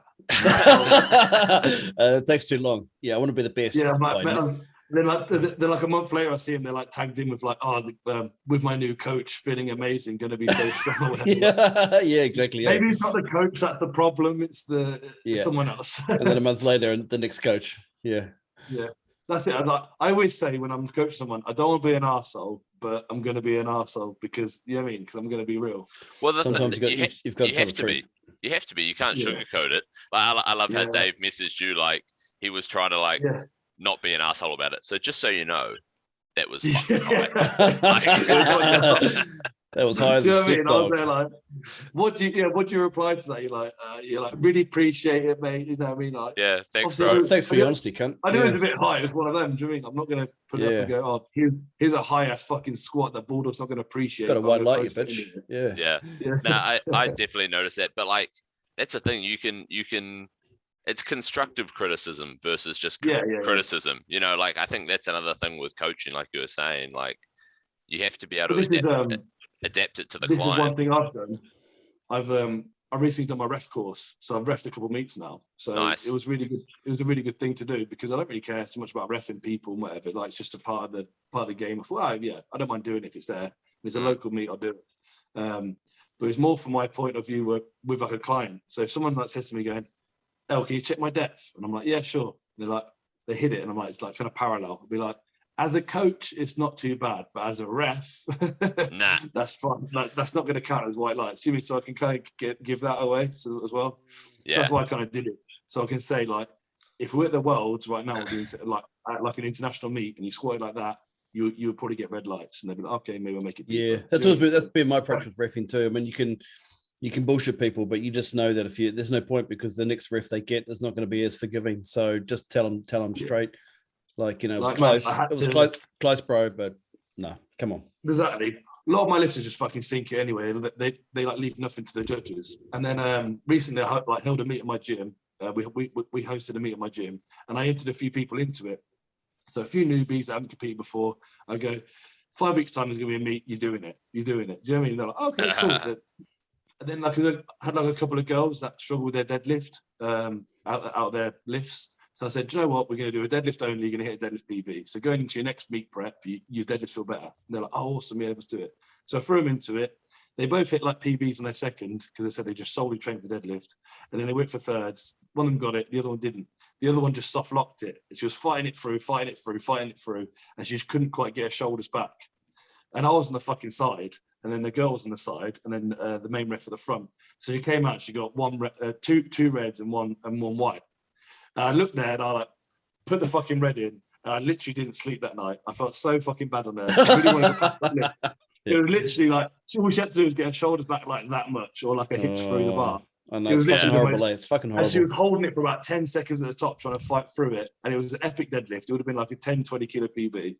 And I literally went home that night and I like felt so bad. I was like, oh man, I never want to ref my own lifters again. Yeah, I know. But then again, I can't white light her and pass a good lift, a bad lift, because everyone will be like, oh, that's your lifter. You fucking gifted her that. Yeah. You know what I mean? So I felt so bad after that. I gave her a hug and I was like, I'm so fucking sorry, man.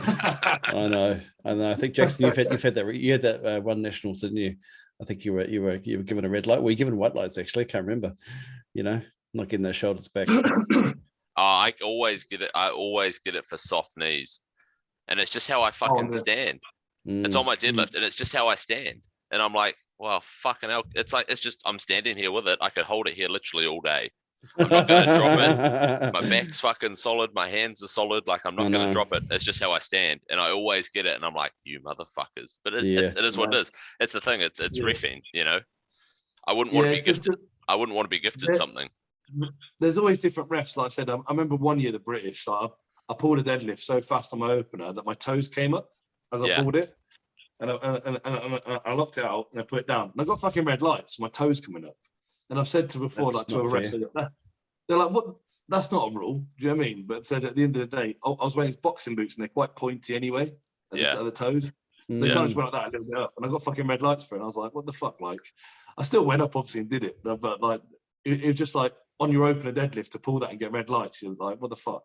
Yeah. It just fuck with your head sometimes. Yeah, there's no rule about damn toes coming up. That's what I'm saying. Like, you know, because I've like read it all up now. Now I've done the course. I was like searching for it, going, I remember that meet fucking 3 years ago. Yeah, I'm gonna write a letter. I'm gonna write a letter to that right now. Yeah. It'll be on my powerlifting. I have like a fucking line for it or whatever. I'll be like, Yeah. fucker. Regarding 29th of October. Yeah. No, man.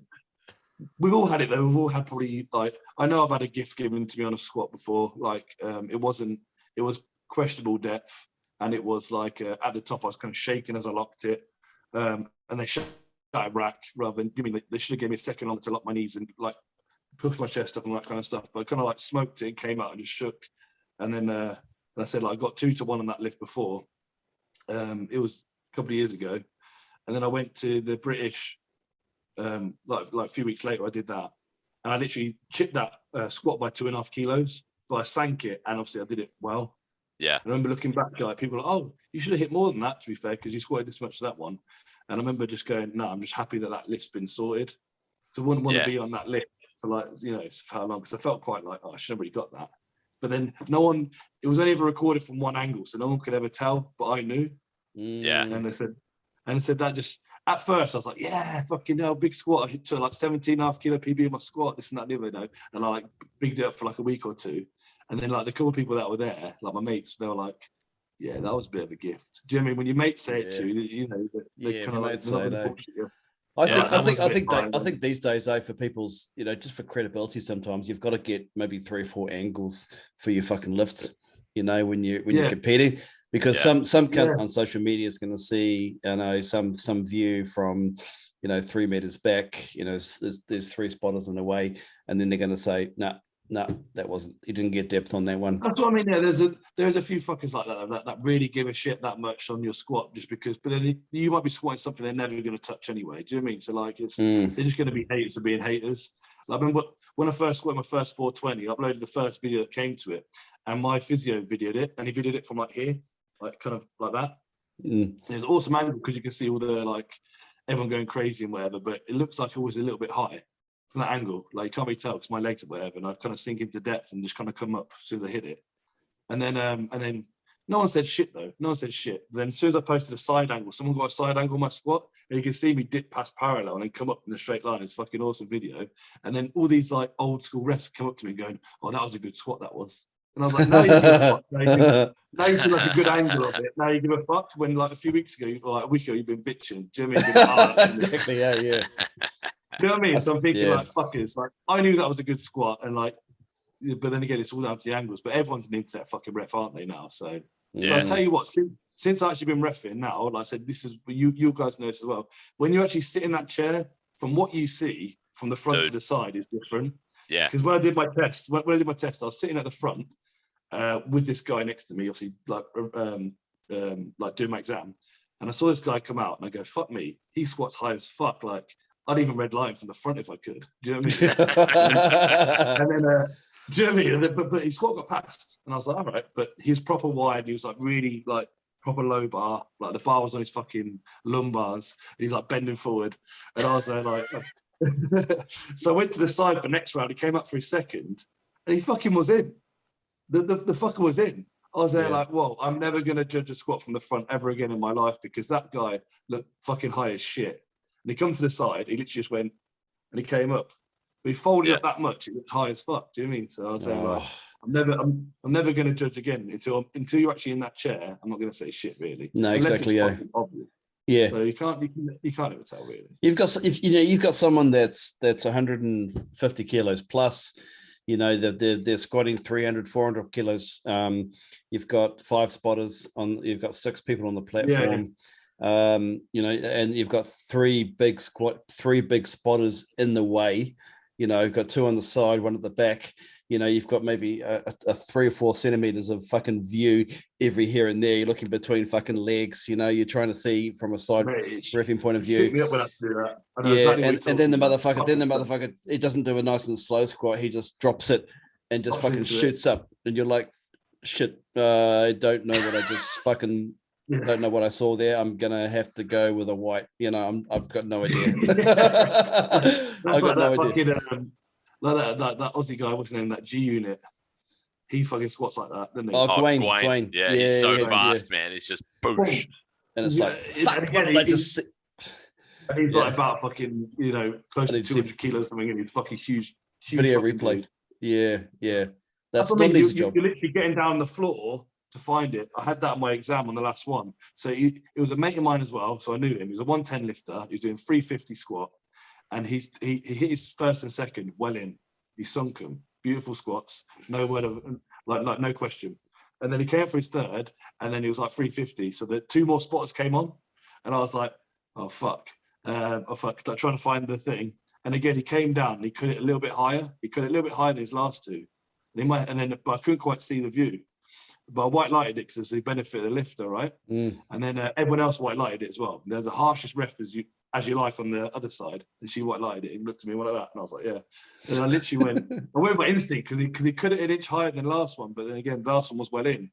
So I had to go over it, and I saw the video, so each angle is perfect. So I was like, oh, fuck it up. I was so close to being like, do I red line because I can't fucking see? But it's always benefit of the lifter, isn't it? Exactly. I literally had like a little gap. And I was shitting my pants because again, if I white light him, he's my mate. So someone be like, oh, they're fucking. He's not even qualified yet. He's passing his mate. Yeah, and then on certain days you get the crowd favorite, and as a ref, they do the squat, and for fucking 100 people in the audience, they go, "That was a good lift," and they're fucking cheering and clapping, and then you feel like a real cunt when you're going, "No, sorry, red." Yeah. It's like, oh. Yeah. I'm so sorry, man. I'm sorry. So good. All right, man. So, what are the plans for your future, man? What's next? You're going to hit that 500 kilo squat? Come on, 500 kilo squat. Come on, that'll be fucking dreams. But I said, I want to hit that 1,000 next year. That's the goal. And I want to bulk up that total, just keep going. I've got a new bench shirt finally, because I said I've always been benching quite a looser shirt just to make sure I don't fucking bomb on bench. No one wants to get good squatting and bomb on bench. So I've got a tighter shirt now, so I'm going to figure out that. You're not going to do one of those fancy knee shirts? What are they called, Jackson? Those fancy knee shirts? That one the rubber shirts, yeah. Rubber shirts, yeah. No, man, they're just, I don't know, I don't really believe in them. I think they're a bit too like above the time, you know what I mean? Like for me personally. I like watching them in bench only meets. I think that's cool. Like that's fine. But when there's some American federations that are allowing you to use them as a total, so I don't believe in that, man. Like I said, if I come to a meet, I squat 9, I bench 6, and I fucking pull like 8 or something, and the guy comes there, he squats 8, fucking benches like 9 because he's one of them band shirts, and then fucking pulls 6 and beats me. It's like you ain't stronger than me. You fucking just got more layers on your chest. Do you know what I mean? So I don't believe in them. You just got a fancier shirt. You can, yeah. Not saying they're like they are a little bit easier to use, like technique wise, because it's a bit more like a slingshot. It's a bit more anterior loaded, so you can bench a bit more like that. Rather than like, do you mean down? So that's why there's a little bit less technical use in them.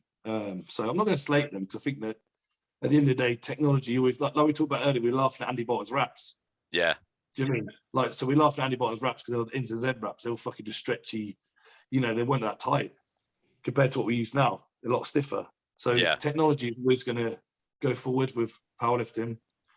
So look at like Ed Cohn when he squatted a grand. Like, look, he wrapped himself with them fucking bandages. Yeah, they were literally like fucking ace bandages. They just wear bandages. And he's wrapping himself like smiling. Do you know what I mean? Like, he's not wrapping them tight, is he? Let's just be real. And he's just like, he just tucks them away like a little. Do you know what I mean? Like, there's no like fucking Andre Mladev when he got like 3 men wrapping him and like still sweating over him. He's getting every centimeter out of them fucking wraps. You know what I mean? Yes, it's got zero blood flow. I don't really believe in these band shirts, to be fair, for full power meets, but I believe in them for because of the unlimited category that they're in. And I believe in that. But like, they're kind of like an expo lift. Yeah. Like, who the fuck doesn't want to see a 400, 500 kilo bench? Do you know what I mean? That's fucking awesome. So it's something that's crazy. You know what I mean? To put in your hands 500 kilos and smoke it. So it's cool. But then again, I just don't believe in it for a total. So I'm just going to stick to poly shirts and just try and learn that. Like I said, I've only been in equipment for a year now. This is what I mean. I got like a bit upset over the Irish Pro like not winning the overall because the guy that beat me was lighter and he had higher Glossbren or whatever. I was a bit upset over that for like a day. But at the same time on Facebook, it came up with memories from a year ago. It's like the first time I tried a squat suit. So I was a bit like, I need to give myself a bit of credit. Like, I'm fucking new to this game. So I've ordered myself some tight gear. Like I've got like an overkill squat suit coming. Nice. That's like custom made. That's still Rudy. Is that Rudy Rosales? You still doing the suits? Yeah, Rudy. Yeah, Rudy. Yeah. Yeah. So I spoke to him and he recommended loads of stuff. He was super helpful, man. He's awesome. Like he gave me like all the ideas what he thinks I should do. I sent him a video of my squat and he was there like, you're like, this suit will suit you. And, you know, so like I'm quite excited to actually try some gear that's properly good for me. I said the squat suit I'd use, I could take on and off myself, you know, over my briefs. It was a bit big. So, but it was just kind of given to me. Yeah. And I said, you know, so I didn't want anything super tight. So, because I wanted to learn it properly, you know, I didn't want to wear something tight and take 10 years to get down, or whatever. So I'm going to slowly try tight gear now next year. Nice. Yeah. So I don't want to just shove myself in the deep end too much. But all the Americans always comment on my videos going, you need to get tighter gear, bro. You're fucking lifting raw and all this. I'm like, yeah. They fucking love it over there. They love wearing like gear that makes them fucking pass out, like just doing like 2 plates or whatever. But, exactly, yeah. But they're the guys with the biggest totals, you know. So you got to kind of like see what they're doing and, you know, follow up. So they've got a couple of guys in America I do trust and speak to quite often, and they're really helpful, and I appreciate them. So it's good, but the main thing is I'm sticking with my coach and we're doing it together. So we got like our own coaching business together that we do for our clients online and whatever. And like neither of us are multiply lifters, but we're just enjoying the journey, doing it together, like make it like you know, helping all the plans and whatever, and making me stronger with that. So we can teach other people in the future how to use it and like our method of doing it, rather than like I'm going to go full conjugate or I'm going to do this or whatever. Because the first thing we did, we had to learn the competition lifts. Like, if you can't squat to depth with a straight bar, what's the point of putting 10 million bands and chains and using a safety bar to a higher box or whatever? Do you know what I mean? So I don't understand. So, and the same with a bench shirt. Like, there's no point in putting on a bench shirt a million times if I can't touch in it. So you spend 6 months trying to build this top end strength, but you can't even get down in the shirt and like touch your chest. Yeah, exactly. So I don't understand. So that's the thing we did. We went back and we're doing all these competition style lifts to learn it all. And that's what I want to preach to anyone who wants to try quick lifting. Just do the competition lifts first. Like, if you had a raw lifter that couldn't hit depth, bare knees, why were you going to put wraps on him? Yeah. Do you know what I mean? So it's just the same principles with that. So I'm going to keep, like I said, I'm kind of new to it still, but that's why I'm enjoying it. It's like a different kind of journey. Yeah. So but I said but like I still do want to lift raw, and I said like majority of my training's done raw anyway. So my raw numbers have actually gone up from it. So like I like to think like if I did do like a raw peak cycle, I think I'd total a lot more than I have done in the past. So you do build a lot of muscle even wearing gear as well, because all the overload and all the accessory work you do to assist it. So I'm a big fan of like, I want to try and figure out a system where I could actually do for raw lifters where you are actually lifting in gear sometimes to accompany your raw lifts. Yeah, again, because I know there's a lot of there's been a bit of talk, and we had Greg Penora talk about the same thing, that there's not always carryover from equipped lifting into raw, and that was probably one of his criticisms of the conjugate method and the West Side approach, was that there wasn't necessarily any carryover in box squats. You know, what the fuck? Why are you doing box squats? You know, it's not a competition lift. So, but there probably is a sweet spot there, right? In terms of a little bit of equipped, a little bit of raw. You know, they can complement each other. 100%.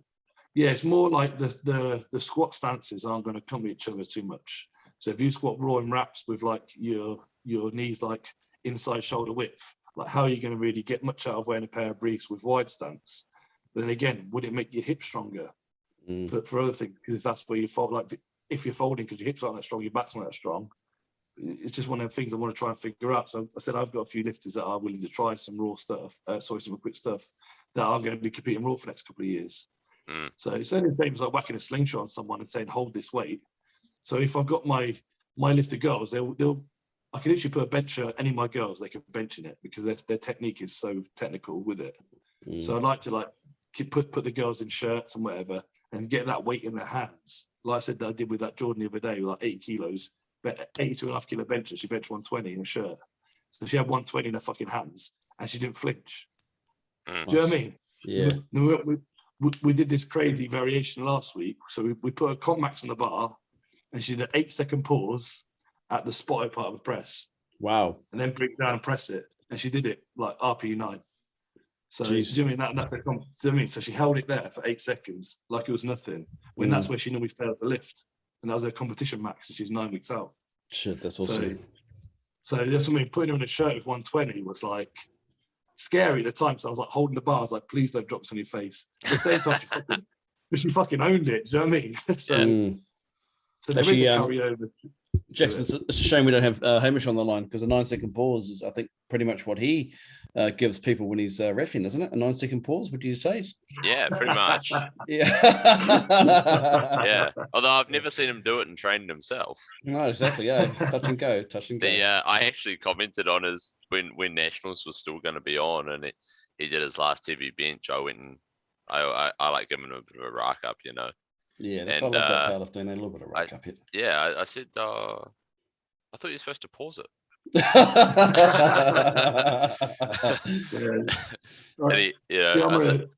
think I said, I was like, I think I might have commented on one the week before. I was like, oh, I didn't realize they let you wear elbow sleeves in comp now, bro.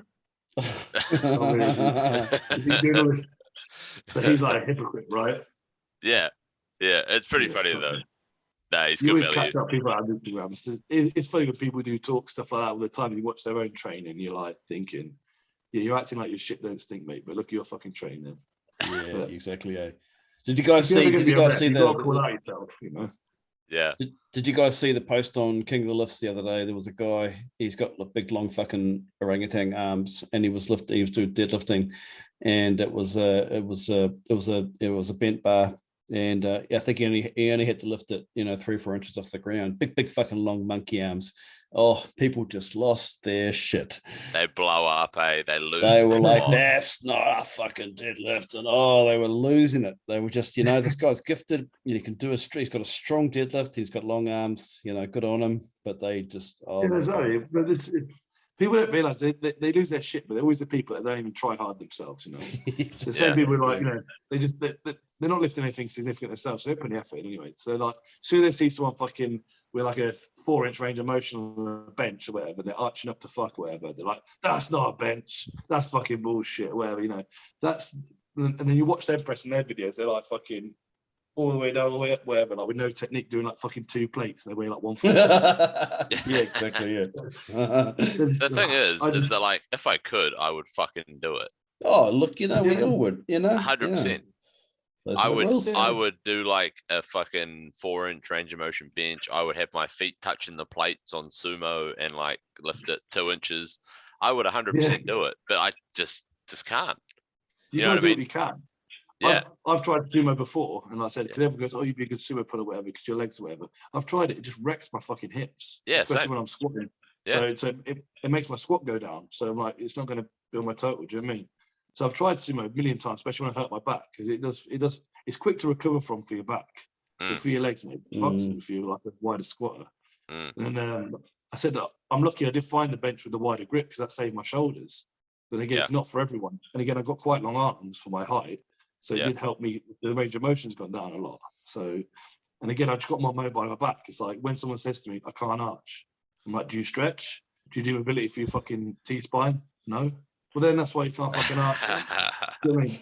Go do 3-4 months of that. And they're like, oh yeah, I will. And they come back. Yeah. Jimmy, not going to forget me. No one wants to go to the gym to do that, do they? No, so exactly. It's their own fault. They can moan me as much as they want, but I've worked hard for my arch to build it. Do you know what I mean? It's still been an overnight process. So it's like, so it's one of them things, but you're always going to get it with any fucking sport or anything like that. People that, it's like the fucking big guy that weighs like big fat fucker that's drinking 10 pints at the fucking pub and he's watching the football. Oh, I should have got that in. Can't believe you didn't get that in. Do you know what I mean? I would have got that in. I would have got that back in my day. You know yeah, exactly. Yeah. Fucking would off you. Awesome. So it's the same, I think. All right, Eliot. It's been fucking pleasure having you on, man. How do people reach you, find you, advice, fucking banter, shit talk? Yeah, a lot of shit talk. So mainly Instagram, to be fair. So follow me on Instagram. It's the_mutant92. And then my coaching page is Mutant Strong. So if you want to follow me on any of them, hit me up if you got anything to chat about. Like, I'm always on Instagram. Do you know what I mean? It's just easy, accessible thing. So I said, if you want to send me a fucking video and me check your full work kind of shit, I don't care. I say go for it. You know, Nice. I enjoy it. Nice. So We'll definitely be sure to comment on those high squats. So yeah, just so you know, he's got to preface it. Yeah, not hating, or not trying to be that guy, but just so you know, that's my new thing, isn't it? Yeah. Just so you know. Awesome, Just so Eliot. you know, Pleasure your having you on. format was trash, but you're a good guy. Awesome, man. You got to be able to take it, though, ain't you? You got to be able to take it back, man. You got to be able to take it. Yeah. Right. All right, my friend. Been really good talking to you guys. We've had good fun. It's been a blast. We've had a good time. I really enjoyed it, and all the best for the future. We look forward to seeing your exploits in the weeks and months to come, eh? Nice one, man. All right. Nice one, guys. Thanks for coming on, bro. Take care, brother. Take care. Right, See ya. Bye-bye.